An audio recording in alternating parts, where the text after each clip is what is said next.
Puji Tuhan, selamat sore Bapak Ibu kasih dalam Tuhan. Kita bersyukur lagi kesempatan kita ada pada ibadah sore hari ini.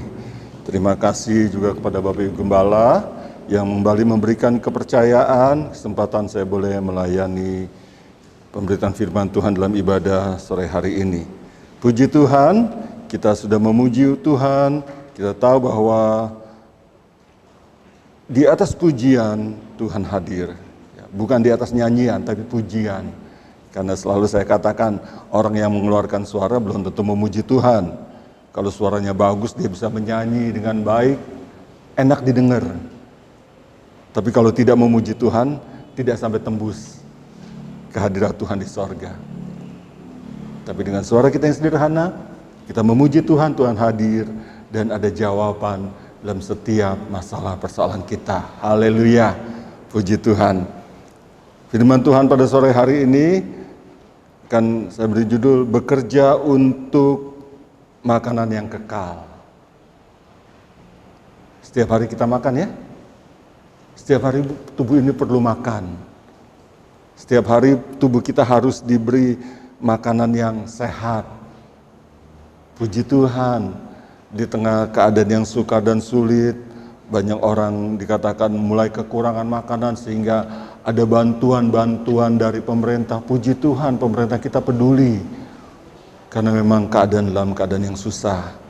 Tapi lebih daripada makanan-makanan yang kita makan setiap hari, untuk tubuh ini, memang tubuh ini diberi makan supaya hidup, supaya sehat. Kita perlu juga makan untuk hal-hal yang kekal. Itu sebabnya kita berusaha bekerja untuk apa? Bukan hanya untuk makanan yang kita makan sehari-hari, tapi bekerja untuk makanan yang kekal. Haleluya. Kita lihat dulu ayatnya dalam Injil Yohanes pasal yang ke-6, ayat yang ke-27. Yohanes pasal yang ke-6, ayat yang ke-27. Bekerjalah bukan untuk makanan yang akan dapat binasa, melainkan untuk makanan yang bertahan sampai kepada hidup yang kekal, yang akan diberikan anak manusia kepadamu, sebab dialah yang disahkan oleh Bapa Allah dengan materainya. Haleluya. Kenapa Tuhan katakan demikian? Karena kalau kita baca ayat-ayat sebelumnya dalam Injil Yohanes pasal 6 ini, di mana Tuhan Injil Yohanes pasal 6 dimulai dengan mujizat. Tuhan memberi makan 5.000 orang dengan 2 ketur roti dan 5 ekor ikan. Makan 5.000 orang, itu hanya laki-lakinya, belum termasuk wanita dan anak-anak. Kalau dikalikan 2 aja, udah 10.000. Hanya dengan 2 roti. Hanya dengan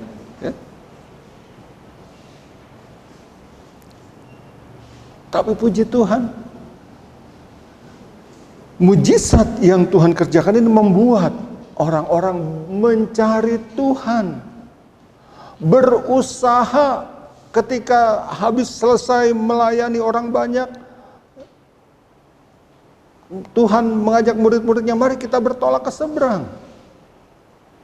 Walaupun cerita ini mengisahkan bagaimana hanya murid-muridnya yang naik perahu. Tapi peristiwa ini terjadi, Yesus pun ikut sampai ke seberang danau, bukan naik perahu, tapi Yesus berjalan di atas air. Ya ceritanya begitu, kisahnya seperti itu. Hanya murid-murid yang tahu melihat Yesus berjalan di atas air. Orang lain yang banyak nggak tahu mereka lihat Yesus, dia cari tahu Yesus sudah ada di seberang danau. Sehingga dia berkata, kapan Tuhan datang? Karena mereka tahu Yesus itu tidak ikut dalam perahu. Tapi mereka mencari Yesus. Mereka berusaha ketika dia tahu Yesus pergi ke seberang danau, mereka berusaha, mereka mencari, mereka sungguh-sungguh mencari. Tapi sayang, kesungguh-sungguhan mereka mencari Tuhan hanya untuk perut hanya untuk makanan jasmani. Nah, itu sebabnya Tuhan memperingatkan kepada mereka dalam ayat yang ke-27. Bekerjalah, berusahalah. Bukan hanya untuk makanan yang akan binasa, hanya untuk perut yang sebentar akan berapa lama tahun kita bisa hidup. Tapi berusaha untuk makanan yang bertahan sampai hidup yang kekal. Dan untuk makanan yang satu ini hanya dapat diberikan oleh anak manusia, Yesus. Kalau untuk makanan jasmani ini kita bisa bekerja. Ada yang bekerja di kantor A, di kantor B, di kantor C, dan lain sebagainya. Ada yang bisnis sendiri, dan lain sebagainya. Ada yang menjual jasa, ya, dengan jasa kepandaiannya dan seterusnya. Dan kita dapat upah, mendapat gaji, mendapat penghasilan untuk kita beli makanan dan kita bisa bertahan hidup. Puji Tuhan. Itu enggak salah. Asal pekerjaan kita pekerjaan yang baik, tentu saja. Pekerjaan yang berkenan kepada Tuhan. Tapi lebih dari itu, Tuhan mengingatkan supaya kita bekerja, berusaha untuk sesuatu yang kekal. Nah, seperti tadi dikatakan bahwa kalau kita untuk makan jasmani kita bisa bekerja dengan segala keadaan, ya. Bekerja apapun juga, asal rajin tentu saja akan berhasil, akan menghasilkan. Tapi untuk sampai hidup yang kekal, tidak ada yang bisa memberikan kecuali Yesus. Karena dia katakan dialah satu-satunya yang disahkan, yang dimeteraikan oleh Bapa dengan Roh Kudus. Sehingga disebut Yesus Kristus, Yesus yang diurapi. Nah, orang-orang Yahudi pada saat itu dia bingung. Dan murid-murid bertanya, apa yang harus kami lakukan? Ya, kita baca terus ya. Lalu kata mereka kepadanya, apakah yang harus kami perbuat supaya kami mengerjakan pekerjaan yang dikehendaki Allah? Apa dong pekerjaannya? Apa dong yang harus kami lakukan untuk sampai pada pekerjaan ini menghasilkan bukan hanya untuk makanan tubuh jasmani, tapi untuk hidup yang kekal. Nah, ayat selanjutnya dikatakan oleh Tuhan, 29. Jawab Yesus kepada mereka, inilah pekerjaan yang dikehendaki Allah, yaitu hendaklah kamu percaya kepada Dia yang telah diutus Allah. Percaya kepada Yesus, bahwa Yesuslah yang memberi makanan untuk hidup yang kekal. Ini mulai membimbangkan. Karena memang tidak mudah, kayaknya mudah. Tuhan katakan percaya saja. Percaya, mengimani bahwa Yesus itu datang dari sorga.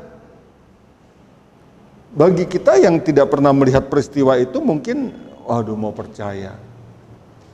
Tapi bagi orang-orang Yahudi di saat itu, kalau kita lihat cerita ini, kisah ini mengatakan bahwa mereka mulai bimbang.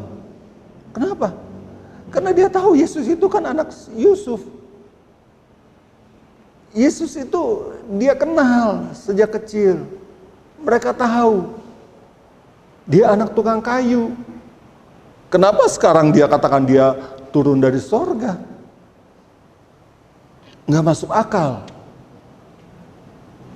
Memang selalu kita diberi ya peningatan bahwa iman dengan akal itu seringkali bertentangan. Apa yang kita imani seringkali memang tidak masuk akal. Kalau kita hanya memikir dengan logika, dengan akal, ya kita tidak mencapai iman yang Tuhan kehendaki, yaitu percaya kepada Yesus sepenuhnya. Seperti dalam perjamuan yang kudus, karena dalam Yohanes pasal 6 ini selanjutnya dikatakan dialah roti hidup itu. Dialah roti, dialah makanan yang mampu memberikan sampai hidup yang kekal. Nah, ini semakin tidak dimengerti lagi. Itu sebabnya di dalam perjamuan kudus selalu disampaikan bahwa makanan roti ini tubuh Tuhan, darah Tuhan, dan dengan makan dan minum tubuh dan darah Tuhan, dia menyatu dengan kita dan di dalamnya ada hidup yang kekal. Dan ayat ini selalu dibacakan dalam perjamuan kudus, ya. Dalam ayat yang ke-57, lengkap 57. Inilah roti yang telah turun dari sorga. Bukan roti seperti yang dimakan nenek moyangmu, dan mereka telah mati. Barang siapa makan roti ini, ia akan hidup selama-lamanya. Enggak masuk akal. Itu sebabnya Injil Yohanes pasal 6 ini ditutup. Banyak orang yang meninggalkan Yesus. Firman Tuhan yang harus mereka imani, mereka cerna dengan logika. Enggak mungkin. Enggak mungkin. Dan selalu mereka katakan enggak mungkin. Ini Yesus ini kena kenal, dia anak tukang kayu, anaknya Yusuf. Kenapa dia bilang dia turun dari sorga, dialah roti hidup, bagaimana dia mau memberikan dagingnya, bagaimana dia mau memberikan darahnya, enggak mungkin. Di tengah tidak memungkinkan itu karena logika mereka berkata demikian, firman Tuhan mengatakan, mulai dari waktu itu dalam ayat yang ke-66, banyak orang meninggalkan Yesus. Murid-murid, bukan hanya orang-orang yang baru kenal Yesus. Kita tahu kelompok murid Yesus, ada murid inti, Petrus, Yohanes, dan Yakobus, yang selalu dibawa kemanapun Yesus pergi, termasuk ketika Yesus dipermuliakan di atas gunung, hanya 3 murid ini. Tapi ada 12 murid yang digelar rasul-rasul, yang kita kenal, ya, ada 12 rasul.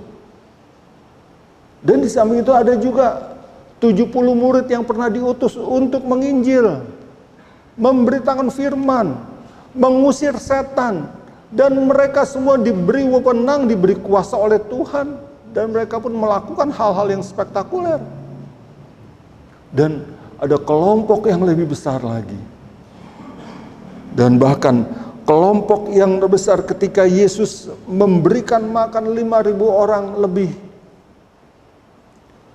Dan di antara mereka yang telah menerima mujizat, melihat bagaimana Yesus mengerjakan mujizat yang luar biasa itu, mereka juga lah yang meninggalkan Tuhan, undur, tidak lagi ikut Tuhan. Kenapa? Karena dia ikut Tuhan, mencari Tuhan sungguh-sungguh, tujuannya supaya mereka dapat makan kenyang, gak usah kerja capek. Nah begitu kan? Tapi ketika Yesus katakan kamu harus bekerja untuk makanan yang kekal, dan makanan itu adalah roti yang diberikan oleh Yesus, tubuhnya sendiri, dagingnya sendiri. Mulailah mereka mencerna dengan logikanya. Dan karena tidak masuk logika, mereka mulai mundur, dan mundur. Tidak lagi mengikut Yesus. Saudara, mengimani Yesus memang kayaknya perkara yang mudah. Tetapi ketika harus berhadapan dengan kenyataan, logika mulai bekerja. Kenyataan apa yang tengah kita hadapi seringkali membuat iman ini menjadi surut. Karena iman sesuatu yang abstrak. Ibrani pasal 11 ayat pertama katakan, iman itu adalah dasar dari segala apa yang kita harapkan. Bukti dari segala sesuatu apa yang kita tidak lihat. Tidak lihat. Sedangkan masalah persoalan kita lihat. Iman adalah dasar dari segala sesuatu yang kita harapkan. Belum jadi. Namanya mengharapkan sesuatu belum jadi, belum ada. Namanya yang tidak kita lihat, ya memang kita tidak lihat. Tapi logika, kenyataan berbeda. Apa yang kita lihat, apa yang sudah terjadi. Nah, apa yang disinilah berbenturan antara iman dengan kenyataan logika yang kita lihat. Nah, mana yang kita lebih percayai? Ketika kita mengandalkan logika, kita berkata tidak mungkin. Manusia hidup perlu makan, ya. Tuhan juga tahu. Bukanlah itu yang Yesus katakan bahwa Bapamu di sorga mengerti, mengetahui bahwa engkau butuh semuanya itu. Ya kan dalam Injil Matius pasal yang ke-6 ayat yang ke-32. Tapi dalam ayat yang ke-33, ayat yang sudah sering kita dengar, sudah sangat kita hafal tapi tidak mudah untuk kita lakukan. Orang yang cari hanya untuk makanan jasmani itu dikatakan itu dicari oleh bangsa-bangsa yang tidak mengenal Allah. Tidak kenal Yesus, bekerja mati-matian hanya untuk kebutuhan jasmani. Tetapi Bapamu di sorga tahu bahwa kamu memerlukan semuanya itu. Dan yang Tuhan mau kita mempercayainya. Mempercayai bahwa apa yang kita lakukan tidak akan sia-sia. Karena jelas dalam ayat yang ke-33 Tuhan Yesus katakan, carilah dahulu kerajaan Allah dan kebenarannya. Maka semuanya yang dibutuhkan untuk tubuh ini Tuhan akan tambahkan. Semuanya akan ditambahkan. Jadi tidak serta-merta ketika saudara setia beribadah langsung begitu pulang langsung ya ketibaan rezeki, ada uang jatuh dari mana nggak tahu, datang di rumah. Oh, nggak seperti itu saudara. Akan ditambahkan. Tuhan menginginkan kita punya iman lebih sungguh-sungguh lagi mencari kerajaan Allah dan kebenarannya. Bukan cuma datang ke gereja. Karena kerajaan Allah dan kebenarannya ini ada di dalam kekuatan Allah. Pemazmur katakan dalam Mazmur pasal yang ke-105, ayat yang ke-4, carilah Tuhan dan kekuatannya, carilah wajahnya selalu. Ada orang merasa senang kalau seluruh isi keluarganya datang ke gereja beribadah. Puji Tuhan, itu baik sekali. Tidak salah, itu sangat baik. Seisi rumah tangga, keluarga, bapak, ibu, anak-anak datang ke gereja. Tapi yang menjadi pertanyaan, apakah mereka semua mencari Tuhan? Atau ada orang berpendapat bahwa percuma deh kalau orang ke gereja pun dia tidak cari Tuhan, dia hanya mau tampil doangan. Mendingan aku di rumah. Saudara, itu pun tidak berkenan. Kenapa? Orang yang mencari Tuhan, dia pasti beribadah di gereja. Tapi orang yang datang di gereja belum tentu cari Tuhan. Karena dikatakan cari Tuhan dan kekuatannya. Di mana kekuatan Allah? Ada di dalam firman Allah. Ya. Roma pasal 1 ayat yang ke-16.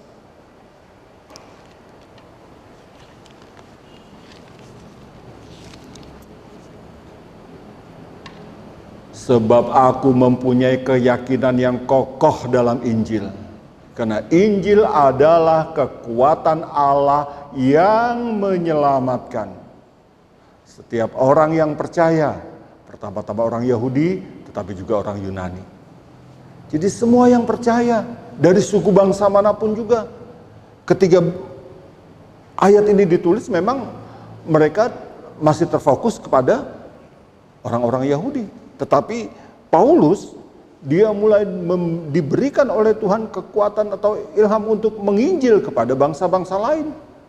Itu sebabnya dituliskan bahwa kekuatan untuk menyelamatkan orang yang percaya Baik orang Yahudi pertama-tama, juga orang Yunani, termasuk saudara dan saya, kita yang ada di Indonesia.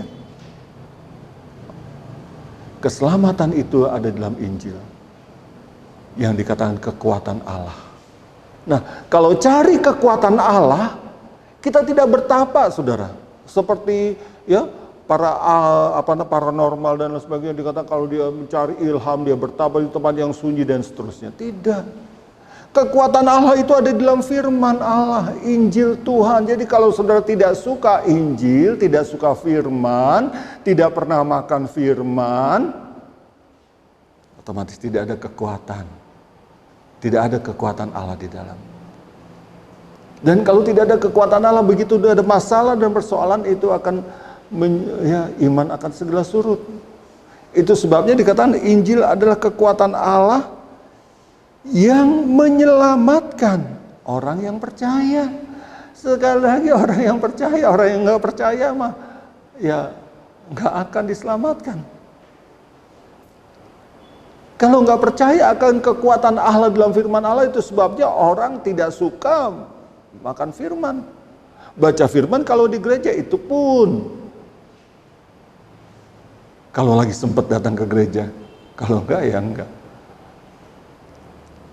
Di awal seperti saya katakan tadi, kita perlu makan untuk tubuh ini setiap hari. Bagaimana makanan untuk hidup yang kekal, untuk keselamatan yang dikatakan dari firman Allah, dari berita Injil ini. Kalau kita percaya, lakukan. Kalau enggak, ya enggak lakukan. Jadi kalau saudara tidak makan firman setiap hari, tidak sungguh-sungguh menerima firman Tuhan, Injil Tuhan ini, sama dengan orang-orang Yahudi yang mendengar Tuhan, dia nggak percaya. Roti yang turun dari sorga itu Yesus, dia nggak percaya. Yesus yang menyelamatkan, dia nggak percaya. Walaupun saudara datang di gereja, menyanyi, memuji Tuhan, mengatakan Tuhan aku percaya, tapi kenyataannya sehari-hari saudara melakukan hal-hal yang membuktikan bahwa saudara tidak percaya. Kenapa? Nggak percaya kepada kekuatan Allah di dalam firman ini, Injil ini.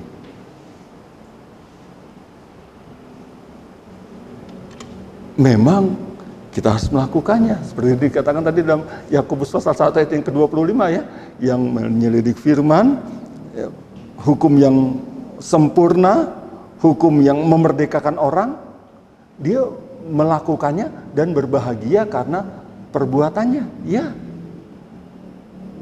Tapi kalau nggak pernah dibaca, mau berbuat apa, saudara?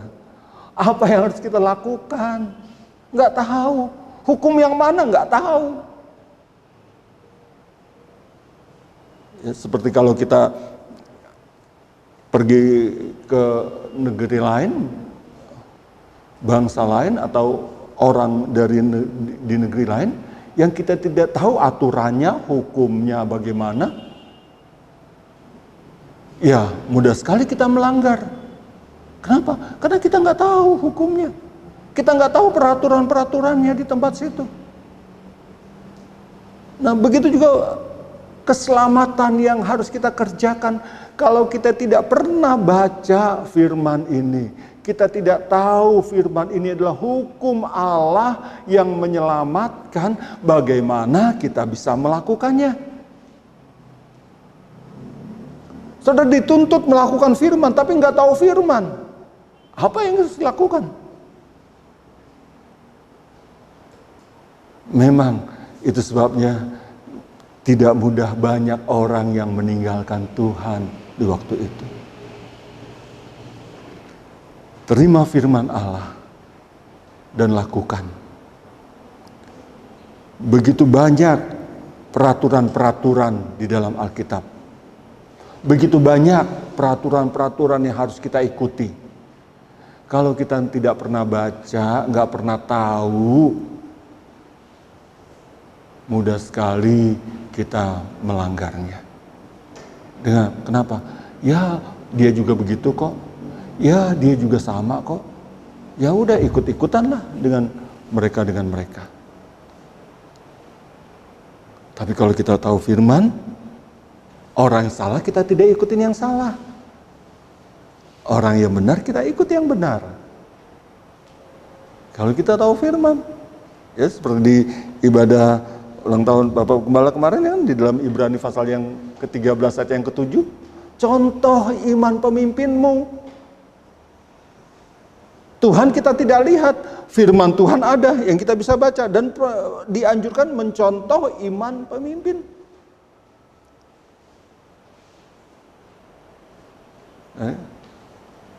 Kalau saudara mencontoh iman Bapak Gembala kan selalu ada di dalam ibadah. Walaupun usia sudah lanjut, walaupun memang secara fisik sudah lemah, tapi seringkali kita yang beralasan, aduh kalau lagi flu, lagi nggak enak badan, lagi ya udah Tuhan tahu kok. Ya memang Tuhan tahu. Tapi di mana imanmu untuk memperjuangkan, untuk berusaha, untuk mendapatkan iman yang mencapai hidup yang kekal? Ini bukan iman yang abal-abal, saudara. Bukan iman yang asal-asal. Tapi ini yang sungguh-sungguh. Karena iman yang asal-asal mentok menghadapi kesusahan akan segera tinggalkan Tuhan. Kenapa? Karena tidak ada kekuatan. Makan firman-Nya terlalu minim, hanya seminggu sekali di gereja. Ya syukur-syukur kalau ada kaum bapak, ibu, keluarga muda, dewasa muda yang baca ayat yang saya posting setiap hari. Masih bisa dibaca, tapi kalau itu pun nggak dibaca, ya memang tidak ada kekuatan. Tapi bukan hanya firman, kekuatan itu, ya di dalam Roma pasal Efesus pasal yang ke-6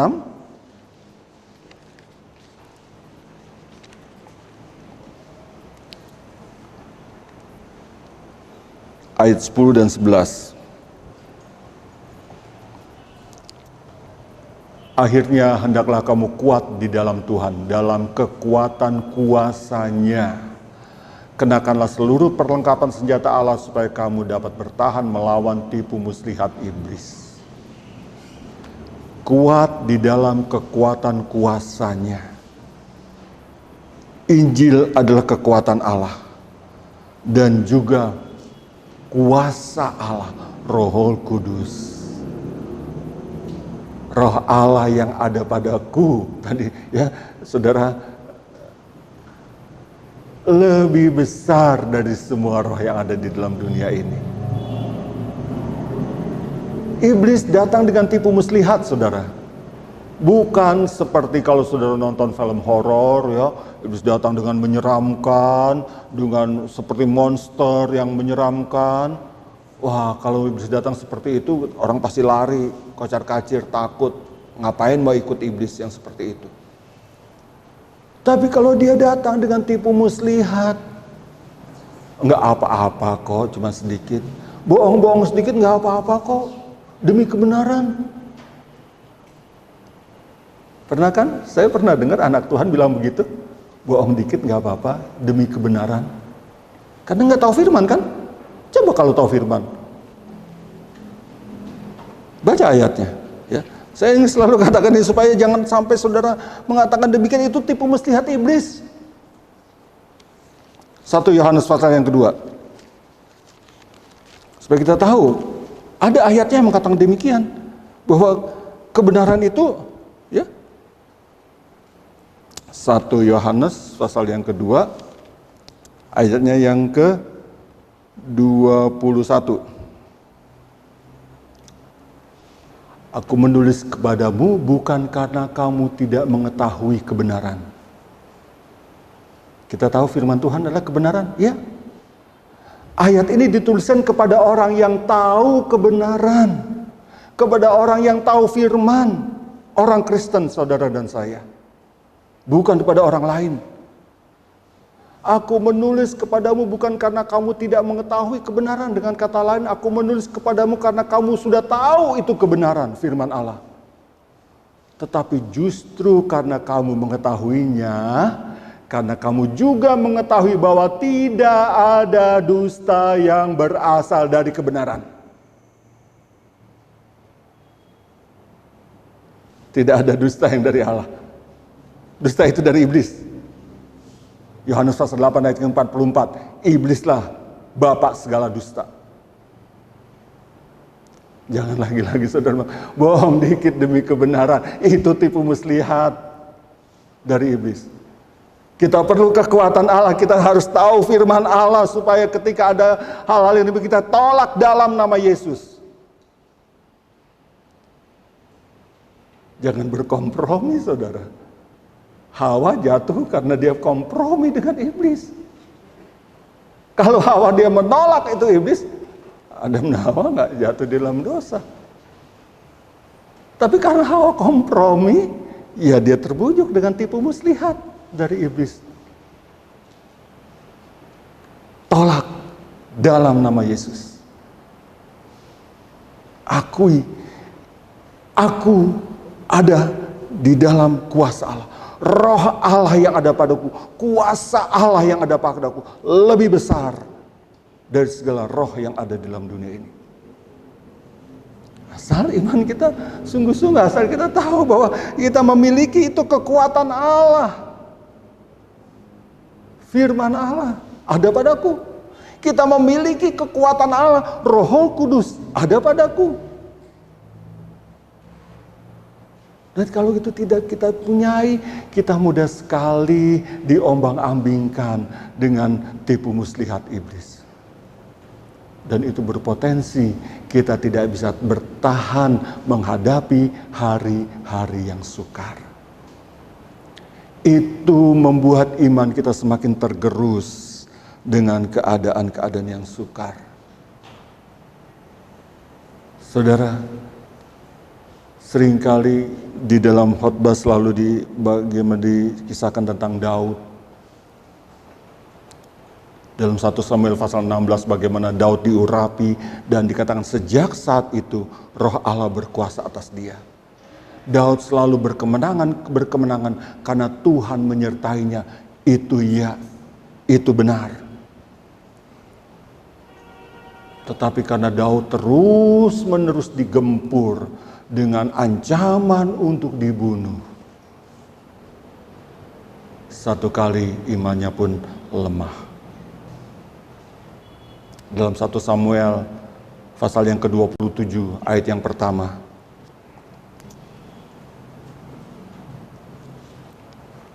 tetapi Daud berpikir dalam hatinya, bagaimanapun juga satu hari aku akan binasa di tangan Saul.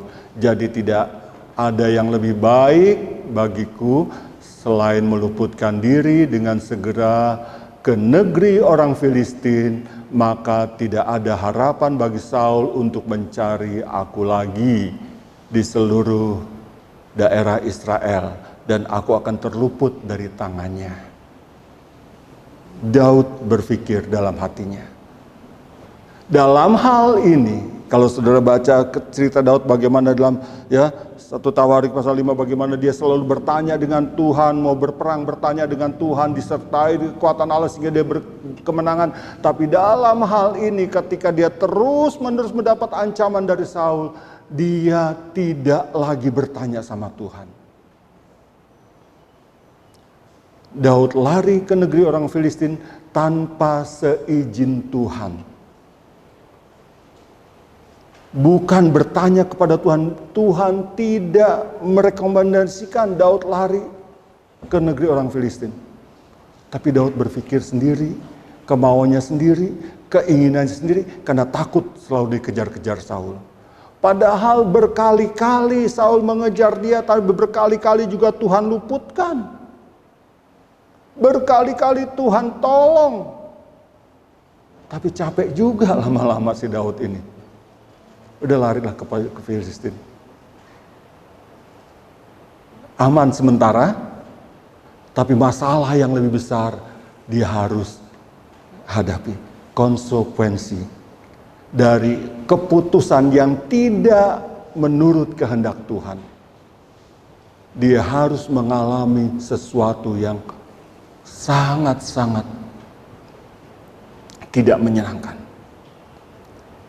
Yaitu terjadi di dalam 1 Samuel pasal yang ke-30. Ketika gara-gara dia ikut orang Filistin, tempat perkemahannya, tempat tinggalnya yang ditinggalkan karena dia dengan pengikut-pengikutnya, pria-pria yang ikut orang Filistin mau berperang, istri anak-anak ditinggal di rumah. Dan ketika ada gerombolan datang, semuanya dirampas, termasuk anak dan istri mereka dirampas. Ya. Dan ini membuat mereka sangat-sangat menderita. Kalau nggak menderita kan nggak nangis.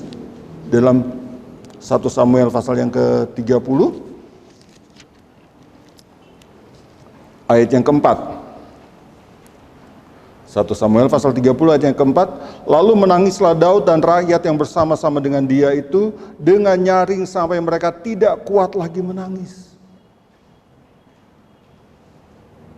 Gara-gara salah melangkah, gara-gara melangkah tanpa minta petunjuk Tuhan. Biasanya Daud selalu minta petunjuk Tuhan, tapi kenapa kali ini enggak? Imannya mulai tergerus karena dia selalu mendapat ancaman-ancaman. Tetapi puji Tuhan, itu sebabnya Daud selalu diacungkan jempol oleh Tuhan. Dikatakan selalu Daud orang yang berkenan kepada Tuhan. Bukan berarti Daud tidak pernah salah. Daud pernah salah. Tapi ketika Daud menangis, dia tidak bisa berbuat apa-apa lagi. Dalam ayat yang ke-6 bagian B dikatakan, cepat saja bagian B saya bacakan. Tetapi Daud menguatkan kepercayaannya kepada Allahnya. Ayat 7. Lalu Daud memberi perintah kepada Imam Abiatar dan bin Ahimelek, bawalah efod kepadaku. Maka Abiatar membawa efod kepada Daud. Ayat yang ke-8. Kemudian bertanyalah Daud kepada Tuhan. Oh haleluya. Daud sadar. Kemarin dia pergi ke negeri Filistin tanpa bertanya sama Tuhan. Tapi sekarang ketika dia harus mengalami kesusahan akibat dari kesalahan yang dia perbuat, dia tidak terus di dalam kesalahannya. Dia kembali tanya kepada Tuhan. Datang kembali kepada Tuhan. Imannya dibangkitkan lagi. Saudara, siapakah kita? Kita juga banyak salah. Kita juga banyak kekurangan. Seberapa banyak pun kita menerima kekuatan Allah, Injil Allah, seberapa kita pun sudah dipenuhi Roh Kudus, tapi masih ada kelemahan. Karena titik-titik kelemahan kita masih ada, namanya kita masih manusia. Daud pun demikian. Dia punya kesalahan, tidak tanya lagi Tuhan. Dia nyelonong sendiri ke negeri Filistin. Akibatnya dia tanggung begitu berat. Tapi puji Tuhan, ketika dia menangis, dikatakan sampai nggak kuat lagi menangis. Bayangkan saudara, wah sudah sangat menderita itu. Tapi justru ketika dia sudah tidak kuat lagi menanggung, dia memperkuat iman, memperkuat kepercayaan kepada Tuhan, dan dia kembali bertanya kepada Tuhan. Oh haleluya, itulah solusi yang terbaik. Itulah jalan yang terbaik. Itulah jalan membuat Daud kembali berkemenangan. Kuatkan iman. Cari. Itulah makanan yang membuat kita bertahan sampai hidup yang kekal. Bahkan berikutnya Daud pun pernah juga kejeblos di dalam dosa seksual. Dia menerima atau mengambil istri orang. Suaminya disuruh berperang sampai mati, istrinya diambil, Batsheba. Dalam 1 Samuel pasal 11, itu pun mengakibatkan dia harus menderita. Tapi puji Tuhan, dalam Mazmur pasal 51, dia tuliskan bagaimana dia mohon ampun Tuhan. Di dalam setiap masalah, persoalan sehingga dia harus menderita, Daud tidak minta Tuhan supaya dia dipertahankan sebagai raja. Tidak. Kita baca dalam Mazmur pasal 51. Karena Daud menyadari kekuatan dia bukanlah kehebatan dia sebagai seorang raja. Tapi kekuatan dia hanyalah dari Tuhan, Roh Kudus yang mengurapi dia.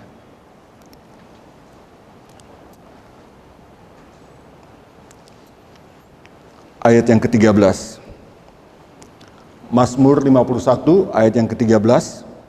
Janganlah membuang aku dari hadapanmu, dan janganlah ambil rohmu yang kudus daripadaku.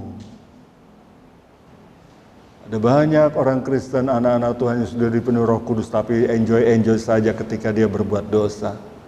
Enjoy saja ketika dia melakukan hal yang salah. Kenapa? Karena nggak sadar. Daud dia sangat menyadari. Itulah kekuatan yang memberi dia kemenangan dan kemenangan. Tapi kalau dia berbuat dosa, roh Tuhan akan undur. Di dalam Yesaya pasal 63 ayat yang ke-10. Di dalam Efesus pasal 4 ayat yang ke-30. Jangan kita mendukakan roh Allah yang kudus. Ya. Yesaya 63 ayat yang ke-10. Tetapi mereka memberontak, mendukakan rohnya. Maka ia berubah menjadi musuh mereka. Dan ia sendiri berperang. Wah saudara, kalau kita mendukakan Roh Kudus, itu sebabnya Bapak Ibu Saudara yang sudah dipenuhi Roh Kudus, jaga baik-baik. Jangan sampai Roh Kudus didukakan. Dia akan berubah menjadi musuh. Apalagi menjelang hari kedatangan hari penyelamatan kekal itu. Efesus 4 ayat yang ke-30 katakan. Jangan saudara. Lakukan hidup seturut kehendak Tuhan, semau apa yang Tuhan mau. Baca firman ketika engkau ikuti, dan itulah yang membuat engkau tetap kuat menghadapi situasi yang tidak mudah memang. Secara logika kita menghadapi situasi yang sukar. Tapi hanya kekuatan Allah, firman Allah adalah kekuatan Allah. Roh Kudus, roh Allah adalah kekuatan Allah. Dan itu dia sudah berikan dengan kasih-Nya. Supaya saudara kita menang, kita kuat. Menjelang hari penyelamatan itu sebabnya kita semakin giat, semakin melakukannya, semakin sungguh-sungguh mencari Tuhan, semakin sungguh-sungguh kita terima makanan yang mencapai hidup yang kekal. Bagaimana dengan urusan sehari-hari? Kalau Tuhan yang perintahkan, itu pasti Tuhan juga menjamin. Hanya seringkali kita maunya kehendak kita sendiri. Kita melihat orang lain yang diberkati dengan kemewahan, dengan kelimpahan, lantas kita berdoa Tuhan supaya memberkati kita seperti itu. Sedangkan belum tentu kan semuanya sama. Seorang diberkati karena memang Tuhan punya maksud. Nah, kita pun harus menyadari bahwa setiap berkat yang Tuhan berikan, Tuhan punya maksud di dalamnya. Supaya kita menjadi saluran berkat. Saudara punya dispenser, galon di rumah? Kalau model sekarang ada dispenser yang galonnya di bawah. Tapi kalau dulu kan galonnya selalu di atas. Taruh. Air 1 galon dituang ke dispenser. Di dalam itu ada tabung. Selama keran dispenser itu saudara tidak buka, itu air di dalam galon tidak mengalir. Biarpun masih 1 galon penuh dituang, ditebalikin, tidak akan mengalir selama kerannya tidak dibuka. Tapi begitu keran dibuka, kita ambil air. Duk. Air dari atas mengalir. Kenapa berkat Tuhan seringkali tertahan? Karena Engkau tidak mengalirkan.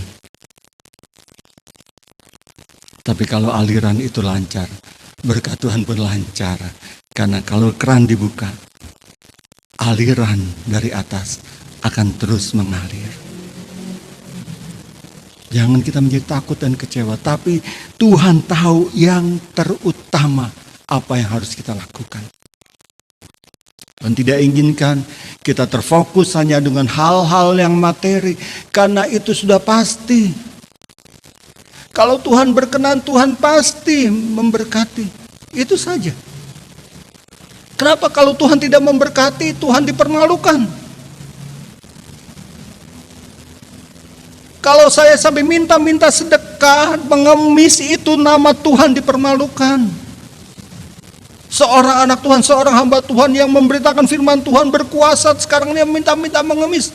Bukankah nama Tuhan dipermalukan?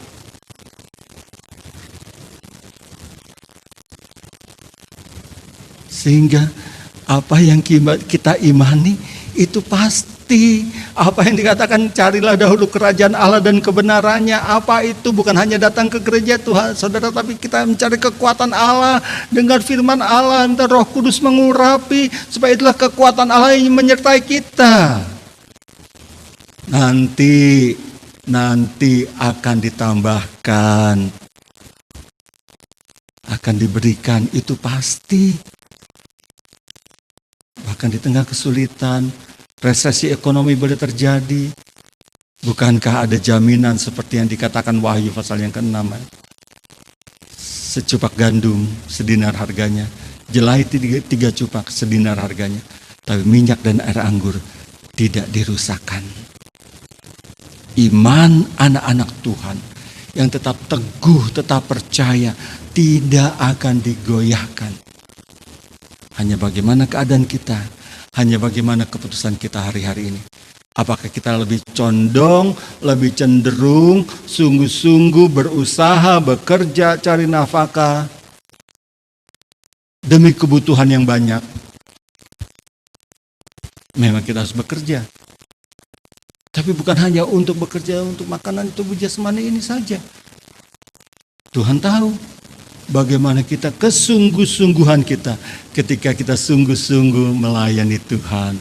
Ketika sungguh-sungguh kita beribadah kepada Tuhan seperti malam hari ini. Ketika sungguh-sungguh kita memuji Tuhan. Ketika kita sungguh-sungguh mengasihi Tuhan. Mau bergaul erat dengan Tuhan. Tuhan kita tidak lihat tapi firman-Nya ada.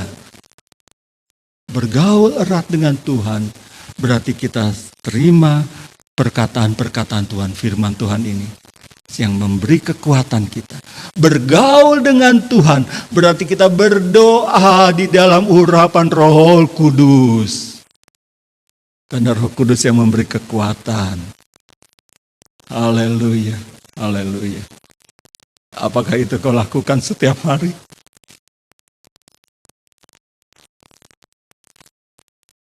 Apakah itu yang kita kerjakan setiap hari? Selain kita bekerja untuk makanan tubuh jasmani ini. Tuhan sangat mengasihi kita. Karena waktu kedatangannya tidak akan lama lagi. Tidak ada kekuatan untukmu bertahan kalau tidak mempunyai kekuatan yang dari Allah. Tapi ketika kita mendapat kekuatan yang dari Allah, oh haleluya, kita akan bertahan. Sebagai ayat terakhir kita lihat di dalam Efesus pasal 6 tadi. Kita akan bertahan menghadap anak manusia. Haleluya. Efesus pasal yang ke-6 ayat yang ke-13. Efesus 6 ayat 13, sebab itu ambillah seluruh perlengkapan senjata Allah. Untuk apa? Supaya kamu dapat mengadakan perlawanan pada hari yang jahat itu dan tetap berdiri, tetap bertahan setelah kamu menyelesaikan segala sesuatu. Haleluya. Apa perlengkapan senjata Allah? Enggak tahu. Ya nggak pernah baca firman, mana tahu. Baca firman, hayati, renungkan. Lakukan, engkau akan tahu ini kekuatan Allah, senjata perlengkapan Allah yang harus kita pergunakan untuk menghadapi hari-hari yang sukar, hari-hari yang jahat. Dan kalau itu sudah selesai, kita tetap berdiri, tetap kuat untuk menyongsong kedatangan Tuhan yang sudah pasti, sudah sangat dekat. Melalui perjamuan kudus, kembali kita pun akan dikuatkan, diingatkan. Tuhan sudah mengerjakannya. Tuhan sudah memberikannya. Hanyakah kita percaya Tuhan sudah mengerjakan di kayu salib? Percayakah kita? Tuhan sudah memberikannya. Apakah kita sudah terima? Tanda tanya. Belum semua seperti itu. Tetapi malam hari ini, mari kita mau terima. Kita percaya Tuhan sudah mengerjakan semuanya di kayu salib untuk keselamatan. Itu sebabnya kita bekerja untuk keselamatan, sungguh-sungguh. Untuk hidup yang kekal, karena Tuhan yang sudah lebih dahulu mengerjakannya. Kita ingat, itu sebabnya setiap perjamuan kudus dikatakan mengingat akan Tuhan yang sudah mengerjakan bagi kita demi keselamatan kekal. Kayu salib dipikul oleh Tuhan bukan untuk berkat jasmani. Karena begitu banyak orang yang tidak kenal Tuhan, bahkan orang yang menghina Tuhan sekalipun. Seperti dikatakan Mazmur pasal yang ke-37, ayat yang ketiga. Orang yang menghina Tuhan, orang yang tidak percaya kepada Tuhan, mereka sehat, gemuk, diberkati secara jasmani. Tapi untuk hidup yang kekal, tidak mungkin. Karena untuk hidup sana, hanya Yesus yang memberikannya. Perjamuan asa yang kudus kita diingatkan kembali. Yesus sudah melakukannya. Bagian kita, percaya. Yesus sudah memberikan. Bagi orang yang percaya. Bagian kita yang percaya, terima. Dan itulah yang memberkati kehidupan kita. Bagaimana hari-hari kita, itu urusannya Tuhan. Tuhan jamin. Tuhan tidak pernah kekurangan cara untuk memberkati. Walaupun memang kadangkala ya harus berkata bisa surut, benar. Ya, minggu waktu yang lalu saya sudah bacakan itu di dalam Yesaya pasal yang ke-30 dikatakan walaupun harus mendapat roti, minum air yang serba sedikit, tapi dikatakan penebusmu, pengajarmu tidak lagi menyembunyikan diri, setiap hari engkau melihatnya. Di mana kita lihat Tuhan? Di dalam doa, di dalam firman. Kita selalu bersekutu dengan Tuhan, walaupun berkat surut. Ya akibat banyak kali di PSBB ya, saya juga mengalami. Merosot, turun, dan ya banyak hal yang tadinya didapat sekarang tidak apa-apa, saudara. Itu satu realita. Tapi asal jangan iman kita surut. Kepercayaan kita kepada Tuhan jangan surut. Tetap lakukan, tetap sungguh-sungguh, tetap berdoa, tetap firman Allah menjadi kesukaanku. Apapun juga, karena memang satu kali semuanya tidak akan lagi bisa kita tidak bisa bawa. Hanya iman kepada Tuhan. Karena ke Tuhan Yesus kembali. Dalam Injil Lukas pasal 18 dikatakan, ketika anak manusia kembali, adakah ia mendapati iman di bumi? Kayaknya mudah untuk dikatakan. Itu sebabnya Yesus katakan pekerjaan yang harus kami lakukan, percaya mengimani akan perintah Tuhan. Dan itulah yang membawa kehidupan kita sampai pada kekekalan bersama dengan Tuhan. Kalaupun kita dipanggil Tuhan mati saat ini, terima kehidupan kekal bersama dengan Tuhan. Karena apa yang dikatakan oleh firman Allah dalam 1 Korintus pasal 15 ayat yang ke-53. Tubuh yang akan mati ini sudah mengenakan yang tidak akan mati. Oh haleluya, haleluya. Karena yang dapat binasa ini, tubuh ini satu kali akan binasa, satu kali akan mati. Harus mengenakan yang tidak dapat binasa. Firman Allah tidak pernah binasa. Roh Kudus pribadi Allah tidak akan pernah binasa. Langit dan bumi boleh lalu. Kan sudah sering kali kan dengar perkataan itu. Ada ayatnya kan? Coba baca. Langit bumi boleh lalu. Lukas pasal 21 ayat yang ke-33. Tapi perkataan Tuhan itu kekal. Dan itulah yang tidak binasa. Itulah yang harus kita punyai, kita pakai setiap hari. Sehingga kita dapat mengatasi segala masalah kesulitan. Karena tubuh ini sudah dipakaikan pakaian yang tidak dapat binasa. Firman Allah yang kekal. Roh Kudus, kekuatan Allah yang kekal. Dialah yang menyertai saudara dan saya, kita yang percaya dan terus mau percaya kepadanya. Haleluya, puji Tuhan, Tuhan